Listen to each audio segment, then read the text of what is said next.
ਇਹ ਸ਼ਬਦ ਅੰਗ 33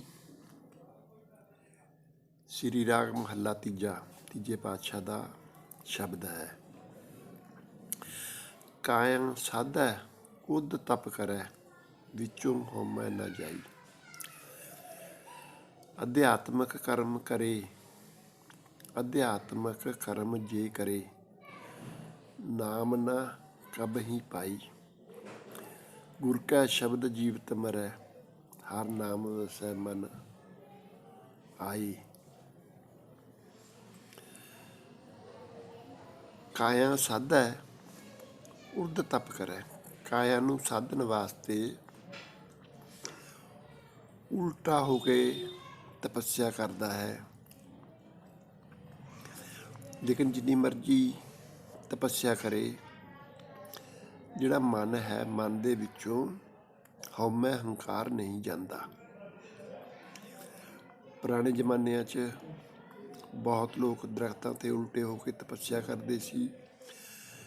ਗਰਮੀਆਂ ਦੇ ਅੰਦਰ ਧੂੜੀਆਂ ਤਾਪਦੇ ਸੀ, ਆਲੇ ਦੁਆਲੇ ਅੱਗ ਬਾਲ ਕੇ ਅੱਗ ਦੇ ਨੇੜੇ ਹੋ ਕੇ ਧੂਣੀਆਂ ਦੇ ਵਿੱਚ ਬੈਠ ਕੇ ਤਪੱਸਿਆ ਕਰਦੇ ਸੀ। ਸਰਦੀਆਂ 'ਚ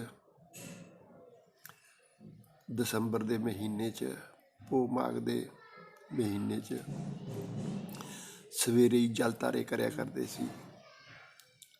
100 ਘੜਾ ਪਾਣੀ ਦਾ ਸਿਰ 'ਤੇ ਪਾਇਆ ਕਰਦੇ ਸੀ।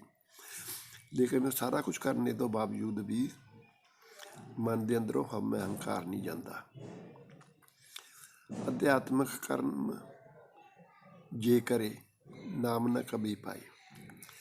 ਅਧਿਆਤਮਕ ਪੂਜਾ ਪਾਠ ਜਪ ਤਪ ਜਿੰਨਾ ਮਰਜ਼ੀ ਕਰ ਲਓ, ਜੋ ਨਾਮ ਹੈ, ਸ਼ਬਦ ਹੈ, ਉਹ ਨਹੀਂ ਪਾ ਸਕਦੇ। ਗੁਰ ਕੈ ਸ਼ਬਦ ਜੀਵਤ ਮਰੈ, ਹਰ ਨਾਮ ਵਸੈ ਮਨ ਆਏ। ਜੋ ਗੁਰੂ ਦਾ ਸ਼ਬਦ ਹੈ, ਉਹਦੇ ਨਾਲ ਬੰਦਾ ਜੇ ਪ੍ਰੀਤ ਕਰੇ, ਜਿਉਂਦੇ ਜੀ ਮਰੇ, ਸ਼ਬਦ ਦੇ ਅੰਦਰ ਲਵਲੀਨ ਹੋ ਜਾਏ, ਤਾਂ ਹਰੀ ਦਾ ਨਾਮ, ਹਰ ਨਾਮ ਵਸੈ ਮਨ ਆਏ। ਹਰੀ ਦਾ ਨਾਮ ਜੋ ਹੈ, ਪ੍ਰਭੂ ਪਰਮਾਤਮਾ ਦਾ ਨਾਮ ਜੋ ਹੈ, ਉਹ ਮਨ ਦੇ ਅੰਦਰ ਵਸ ਜਾਂਦਾ, ਆਪ ਆ ਕੇ ਵਸ ਜਾਂਦਾ। ਨਾਮ ਵਸੈ ਮਨ ਆਈ।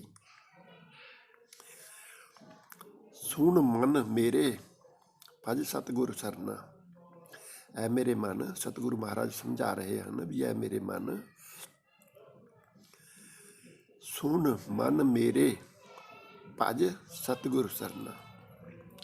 ਐ ਮੇਰੇ ਮਨ, ਸਤਿਗੁਰੂ ਦੀ ਸ਼ਰਨ ਪੈ ਜਾ, ਤੇਰਾ ਬਚਾਓ ਹੋ ਜੂਗਾ। ਸਤਿਗੁਰੂ ਦੀ ਸ਼ਰਨ ਪਏ ਬਿਨਾਂ ਤੇਰਾ ਛੁਟਕਾਰਾ ਨਹੀਂ ਹੋਣਾ। ਗੁਰ ਪ੍ਰਸਾਦੀ ਛੂਟੀਐ, ਬਿਖ ਭਵਜਲ ਸ਼ਬਦ ਗੁਰ ਤਰਨਾ। ਗੁਰੂ ਦੀ ਕਿਰਪਾ ਨਾਲ ਗੁਰ ਪ੍ਰਸਾਦੀ ਛੂਟੀਐ, ਬਿਖ ਭਵਜਲ ਸ਼ਬਦ ਤਰਨਾ। ਗੁਰੂ ਦੀ ਕਿਰਪਾ ਨਾਲ ਇਹ ਸੰਸਾਰ 'ਚੋਂ ਛੁੱਟਿਆ ਜਾ ਸਕਦਾ ਹੈ। ਇਹ ਬਿਖ ਭਵਜਲ ਸ਼ਬਦ ਗੁਰ ਤਰਨਾ। ਬਿਖ, ਇਹ ਜ਼ਹਿਰ ਦਾ ਭਰਿਆ ਹੋਇਆ ਸੰਸਾਰ। ਭਵਜਲ, ਭਵਜਲ ਭਾਵਨਾ ਦਾ ਭਰਿਆ ਹੋਇਆ ਸਮੁੰਦਰ। ਜਿਸ ਤਰ੍ਹਾਂ ਜਲ ਦਾ ਭਰਿਆ ਹੋਇਆ ਸਮੁੰਦਰ ਹੁੰਦਾ ਅਤੇ ਉਹਦੇ ਅੰਦਰ ਲਹਿਰਾਂ ਉੱਠਦੀਆਂ ਰਹਿੰਦੀਆਂ ਹਨ ਜਲ ਦੀਆਂ, ਅਤੇ ਇਸੇ ਤਰ੍ਹਾਂ ਹੀ ਇਹ ਭਾਵਨਾਵਾਂ ਦਾ ਸਮੁੰਦਰ ਹੈ। ਭਾਵਨਾਵਾਂ ਦਾ, ਇਹ ਜਲ ਦਾ ਸਮੁੰਦਰ ਹੈ। ਭਾਵਨਾਵਾਂ ਹਰ ਟਾਈਮ ਉੱਠਦੀਆਂ ਰਹਿੰਦੀਆਂ ਹਨ, ਲੇਕਿਨ ਬਚਨ ਦਾ ਰਸਤਾ ਸ਼ਬਦ ਗੁਰ ਤਰਨਾ। ਗੁਰੂ ਦੇ ਸ਼ਬਦ ਨਾਲ ਇਸ ਭਵ ਸਾਗਰ ਤੋਂ ਤਰਿਆ ਜਾ ਸਕਦਾ ਹੈ। ਰਹਾਓ, ਤ੍ਰੈ ਗੁਣ ਸਭਾ ਧਾਤ ਹੈ, ਦੂਜਾ ਪਉ ਵਿਕਾਰ। ਇਹ ਜੋ ਸੰਸਾਰ ਹੈ, ਤਿੰਨਾਂ ਗੁਣਾਂ ਨਾਲ ਪਰਮਾਤਮਾ ਨੇ ਬਣਾਇਆ ਹੋਇਆ ਹੈ। ਤ੍ਰੈ ਗੁਣ ਸਭਾ ਧਾਤ ਹੈ। ਇਹ ਸਾਰੇ ਗੁਣ ਜਿੰਨੇ ਹਨ, ਤਿੰਨੇ ਗੁਣ, ਰਜੋ ਗੁਣ, ਸਤੋ ਗੁਣ, ਤਮੋ ਗੁਣ, ਇਹ ਸਾਰੇ ਹੀ ਦਵੈਤ ਹੈ, ਦਵੈਤ ਹੈ। ਧਾਤ ਹੈ ਦੂਜਾ ਪਉ ਵਿਕਾਰ। ਇਹ ਮਤਲਬ ਦੂਜੇ ਪਉ ਵਿਕਾਰ ਹਨ। ਰਜੋ ਸਤੋ ਤਮੋ ਗੁਣ ਇਹ ਪਰਮਾਤਮਾ ਤੋਂ ਲਹਿਦਾ ਹਨ। ਪਰਮਾਤਮਾ ਨੇ ਇਹਨਾਂ ਨੂੰ ਪੈਦਾ ਕੀਤਾ ਹੈ ਤੇ ਇਹ ਵਿਕਾਰ ਹਨ। ਪਰਮਾਤਮਾ ਨੇ ਇੱਕ ਖੇਡ ਰਚਾਈ ਹੈ ਇਹਨਾਂ ਨੂੰ ਪੈਦਾ ਕਰਕੇ, ਤੇ ਸਾਨੂੰ ਇਹਨਾਂ ਦੇ ਅੰਦਰ ਪੈਦਾ ਕੀਤਾ ਹੈ, ਇਹਨਾਂ ਦੇ ਨਾਲ ਪੈਦਾ ਕੀਤਾ ਹੈ, ਗੁਣਾਂ ਤ੍ਰੈ ਗੁਣਾਂ ਦੇ ਨਾਲ। ਅਸੀਂ ਹਰ ਟਾਈਮ ਤ੍ਰੈ ਗੁਣਾਂ ਦੇ ਵਿੱਚ ਰਹਿੰਦੇ ਹਾਂ, ਕਦੇ ਰਜੋ ਗੁਣ, ਕਦੇ ਸਤੋ ਗੁਣ, ਕਦੇ ਤਮੋ ਗੁਣ, ਕਦੇ ਗੁੱਸੇ 'ਚ, ਕਦੇ ਭਗਤੀ 'ਚ, ਕਦੇ ਕਿਸ ਤਰ੍ਹਾਂ ਤ੍ਰਿਸ਼ਨਾ 'ਚ, ਉਹ ਮਾਇਆ 'ਚ ਰਹਿੰਦੇ ਹਾਂ। ਪੰਡਤ ਪੜ੍ਹੈ ਬੰਧਨ ਮੋਹ ਬਾਧਾ, ਨਹਿ ਬੂਝੈ ਵਿਖਿਆ ਪਿਆਰ।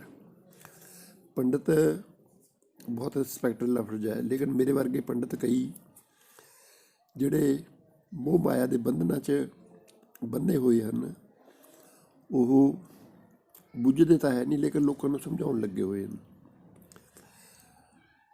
ਮੇਰੇ ਵਰਗੇ ਪੰਡਤ ਪੜ੍ਹ ਪੜ੍ਹ ਕੇ ਸਮਝਾ ਰਹੇ ਹਨ ਲੋਕਾਂ ਨੂੰ। ਬੰਧਨ ਮੋਹ ਬਾਂਧਾ, ਬੰਧਨਾਂ ਦੇ ਅੰਦਰ, ਮੋਹ ਦੇ ਅੰਦਰ ਬੰਦੇ ਹੋਏ। ਨਹਿ ਬੂਝੈ ਵਿਖਿਆ ਵਿੱਚ ਪਿਆਰ। ਇਹ ਜਿਹੜਾ ਪਿਆਰ ਨਾਲ ਪ੍ਰਭੂ ਪਰਮਾਤਮਾ ਨੇ ਵਿਖਿਆ ਦਾ ਸੰਸਾਰ ਬਣਾਇਆ ਹੈ, ਇਹਦੇ ਬਾਰੇ 'ਚ ਬੁੱਝਦੇ ਨਹੀਂ ਹੈਗੇ, ਸਮਝਦੇ ਨਹੀਂ ਹੈਗੇ। ਸਤਿਗੁਰ ਮਿਲੀਐ ਤਿਰਕੁਟੀ ਛੁਟੈ, ਚੌਥੇ ਪਦ ਮੁਕਤ ਦੁਆਰ। ਜੇ ਸਤਿਗੁਰੂ ਨੂੰ ਮਿਲ ਕੇ ਤਿਰਕੁਟੀ ਛੁਟੇ, ਚੌਥੇ ਪਦ ਮੁਕਤ ਦੁਆਰ। ਤਿਰਕੁਟੀ ਕੀ ਹੈ? ਇਹ ਨੱਕ ਦੇ ਦੋ ਸੁਰਾਖ, ਇਹਨਾਂ ਦੇ ਨਾਲ ਇੱਕ ਸੂਖਸ਼ਮ ਸੁਰਾਖ ਵੀ ਹੈ, ਨਾੜੀ। ਨੱਕ ਦੇ ਦੋ ਨਾੜੀਆਂ, ਸੁਰਾਖ ਤੇ ਇੱਕ ਸੂਖਸ਼ਮ ਨਾੜੀ ਜਿਹੜੀ ਦਿਖਦੀ ਨਹੀਂ ਹੈ, ਉਹ ਦਿਮਾਗ ਦੇ ਅੰਦਰ ਜਾ ਕੇ ਖੁੱਲ੍ਹਦੀ ਹੈ ਤੇ ਥੋੜ੍ਹਾ ਜਿਹੀ ਜਗ੍ਹਾ ਬਿੱਥ ਪਾ ਕੇ ਇਹ ਤਿੰਨੇ ਨਾੜੀਆਂ ਫੇਰ ਸ਼ੁਰੂ ਹੋ ਜਾਂਦੀਆਂ ਹਨ। ਰੀੜ੍ਹ ਦੀ ਹੱਡੀ ਦੇ ਨਾਲ ਹੁੰਦੀਆਂ ਰੀੜ੍ਹ ਦੀ ਹੱਡੀ ਤੱਕ ਥੱਲੇ ਆਉਂਦੀਆਂ ਹਨ ਤੇ ਰੀੜ੍ਹ ਦੀ ਹੱਡੀ ਤੋਂ ਵਾਪਸ ਮੁੜ ਕੇ ਉੱਪਰ ਚਲੀਆਂ ਜਾਂਦੀਆਂ ਹਨ। ਉੱਥੇ ਤਿਰਕੁਟੀ ਬਣੀ ਹੋਈ ਹੈ। ਇਹਨਾਂ ਨਾੜਾਂ ਨੂੰ ਮਤਲਬ ਕਿ ਢੱਕਦੀ ਹੈ, ਜਿਸ ਤਰ੍ਹਾਂ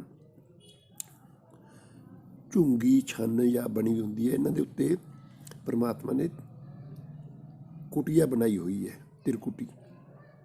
ਤਿੰਨਾਂ ਨਾੜੀਆਂ ਦੇ ਉੱਤੇ ਤਿੰਨ ਕੁਟੀਆਂ ਬਣੀਆਂ ਹੋਈਆਂ ਹਨ ਤੇ ਇੱਥੇ ਤਿੰਨ ਕੁਟੀਆਂ ਦੇ ਨੇੜੇ ਮਤਲਬ ਕਿ ਤਿੰਨ ਕੁਟੀਆਂ ਤੋਂ ਹੇਠਾਂ ਤਿੰਨ ਕੁਟੀਆਂ ਤੱਕ ਇਹ ਸੰਸਾਰ ਹੈ। ਇੱਥੋਂ ਅੱਗੇ ਫਿਰ ਚੌਥਾ ਪਦ ਸ਼ੁਰੂ ਹੁੰਦਾ ਹੈ। ਚੌਥਾ ਪਦ ਕੀ ਹੈ? ਜਿਸ ਤਰ੍ਹਾਂ ਜਪਜੀ ਸਾਹਿਬ ਦੇ ਅੰਦਰ ਵੀ ਮਹਾਰਾਜ ਨੇ ਲਿਖਿਆ, ਰਹਿਰਾਸ ਦੇ ਅੰਦਰ ਵੀ ਲਿਖਿਆ, ਸੋ ਦਰ ਕਿਹਾ ਸੋ ਕਰ ਕਿਹਾ, ਜਿਤ ਬਹਿ ਸਰਬ ਸੰਭਾਲੇ। ਜਿੱਥੇ ਬੈਠ ਕੇ ਪ੍ਰਭੂ ਪਰਮਾਤਮਾ ਸਾਰੀ ਦੁਨੀਆ ਦੀ ਸੰਭਾਲ ਕਰਦਾ ਹੈ, ਉੱਥੇ ਚੌਥਾ ਪਦ ਸ਼ੁਰੂ ਹੋ ਜਾਂਦਾ ਹੈ। ਤਿਰਕੁਟੀ ਖਤਮ ਹੋ ਜਾਂਦੀ ਹੈ। ਜੇ ਅੱਗੇ ਅਸੀਂ ਚੱਲੀਏ ਤਾਂ ਚੌਥਾ ਪਦ ਸ਼ੁਰੂ ਹੋ ਜਾਂਦਾ ਹੈ। 10ਵਾਂ ਦੁਆਰ ਇੱਥੇ ਖੁੱਲ੍ਹ ਜਾਂਦਾ ਹੈ। ਫਿਰ ਇਦੋਂ ਅੱਗੇ ਪਰਮਾਤਮਾ ਦਾ ਦੁਆਰਾ ਸ਼ੁਰੂ ਹੋ ਜਾਂਦਾ ਹੈ। ਗੁਰ ਤੇ ਮਾਰਗ ਪਾਈਐ, ਚੁੱਕੈ ਮੋਹ ਗੁਬਾਰ। ਗੁਰੂ ਤੇ ਇਹ ਮਾਰਗ ਪਾਇਆ ਜਾ ਸਕਦਾ ਹੈ। ਚੁੱਕੈ ਮੋਹ ਗੁਬਾਰ, ਇਹ ਮੋਹ ਦਾ ਗਵਾਰ ਜਿਹੜਾ ਹੈਗਾ, ਮਾਇਆ ਦਾ ਜਿਹੜਾ ਗਵਾਰ ਹੈ ਸਾਡੇ 'ਤੇ ਪਿਆ ਵਾ ਹੈ, ਮੋਹ ਮਾਇਆ ਦਾ। ਜਿਸ ਤਰ੍ਹਾਂ ਕਿਸੇ ਬੰਦੇ ਨੇ ਕੋਈ ਕੱਪੜਾ ਲੈ ਕੇ ਸੁੱਤਾ ਹੋਵੇ, ਕੱਪੜਾ ਤਾਰ ਦਈਏ, ਇਸ ਤਰ੍ਹਾਂ ਮਾਇਆ ਦਾ ਪਰਦਾ ਸਾਡੇ ਉੱਤੇ ਪਿਆ ਵਾ ਹੈ ਔਰ ਉਹ ਪਰਦਾ ਖਤਮ ਹੋ ਜਾਂਦਾ ਹੈ ਗੁਰੂ ਦੀ ਕਿਰਪਾ ਨਾਲ। ਮਾਰਗ ਜਿਹੜਾ ਹੈਗਾ ਚੌਥੇ ਪਦ ਦਾ ਮਾਰਗ, ਤਿਰਕੁਟੀ ਸੰਸਾਰ ਖਤਮ ਹੋ ਜਾਂਦਾ ਹੈ, ਸੰਸਾਰ ਦਾ ਰਸਤਾ ਬੰਦ ਮਤਲਬ ਖਤਮ ਹੋ ਜਾਂਦਾ ਹੈ ਤੇ ਅੱਗੇ ਚੌਥਾ ਪਦ ਸ਼ੁਰੂ ਹੋ ਜਾਂਦਾ ਹੈ।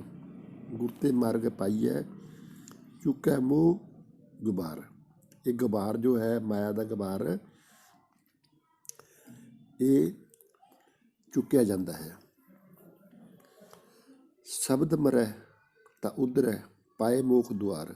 ਜਿਹੜਾ ਬੰਦਾ ਸ਼ਬਦ ਦੇ ਅੰਦਰ ਸ਼ਬਦ ਨਾਮ ਧੁਨ ਬਾਣੀ।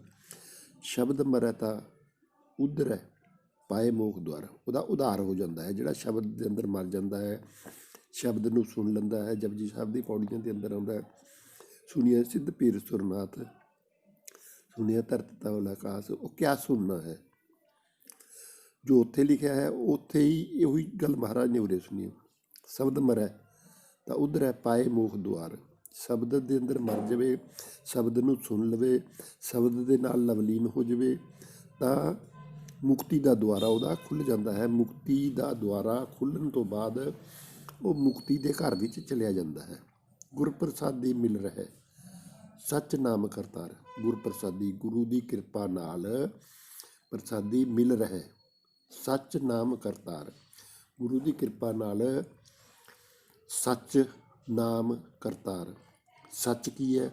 ਪ੍ਰਭੂ ਪਰਮਾਤਮਾ। ਸਿਰਫ ਇੱਕ ਸੱਚ ਪ੍ਰਭੂ ਪਰਮਾਤਮਾ। ਬਾਕੀ ਦੁਨੀਆ ਦੇ ਅੰਦਰ ਸਭ ਕੁਛ ਜੰਮਣ ਮਰਨ ਦੇ ਵਿੱਚ ਆਉਂਦਾ ਹੈ। ਇਹ ਸੰਸਾਰ ਨੇ ਵੀ ਇੱਕ ਦਿਨ ਖਤਮ ਹੋ ਜਾਣਾ। ਅਸੀਂ ਤਾਂ 100, 50, 10, 20 ਸਾਲ ਦੇ ਅੰਦਰ ਮਰਨਾ ਹੀ ਮਰਨਾ, ਖਤਮ ਹੋਣਾ ਹੀ ਹੋਣਾ ਹੈ। ਲੇਕਿਨ ਸੰਸਾਰ ਨੇ ਵੀ ਖਤਮ ਹੋ ਜਾਣਾ, ਪਰਲੋ ਮਹਾਪਰਲੋ ਹੋ ਜਾਣੀ ਹੈ। ਇਸ ਕਰਕੇ ਪ੍ਰਭੂ ਪਰਮਾਤਮਾ ਦਾ ਨਾਮ ਲੈਣਾ ਬਹੁਤ ਜ਼ਰੂਰੀ ਹੈ। ਪਰਮਾਤਮਾ ਨੂੰ ਮਿਲਣਾ ਬਹੁਤ ਜ਼ਰੂਰੀ ਹੈ। ਜੰਮਣੇ ਮਰਨੇ ਤੋਂ ਬਚਣਾ ਹੈ ਜੇ। ਗੁਰਪ੍ਰਸਾਦੀ ਮਿਲ ਰਹੇ ਸੱਚ ਨਾਮ ਕਰਤਾਰ। ਇਹ ਮਨੁਆ ਅਤ ਸਬਲ ਹੈ, ਛੋੜੈ ਨਾ ਕਿਤੈ ਉਪਾਏ। ਇਹ ਮਨ ਜਿਹੜਾ ਹੈਗਾ ਸਾਡਾ ਬਹੁਤ ਸਬਲ, ਬਹੁਤ ਬਲਵਾਨ ਹੈ। ਇਹ ਸਾਨੂੰ ਕਿਸੇ ਵੀ ਉਪਾਏ ਕਰਕੇ ਛੱਡਦਾ ਨਹੀਂ ਹੈ, ਕਰਮਾਂ ਧਰਮਾਂ ਕਰਕੇ ਛੱਡਦਾ ਨਹੀਂ ਹੈ। ਸਾਡਾ ਮਤਲਬ ਸਾਨੂੰ ਸਾਡੇ ਸਰੀਰ ਤੱਕ ਨਹੀਂ, ਸਾਡੀ ਆਤਮਾ ਤੱਕ ਮਤਲਬ ਹੈ।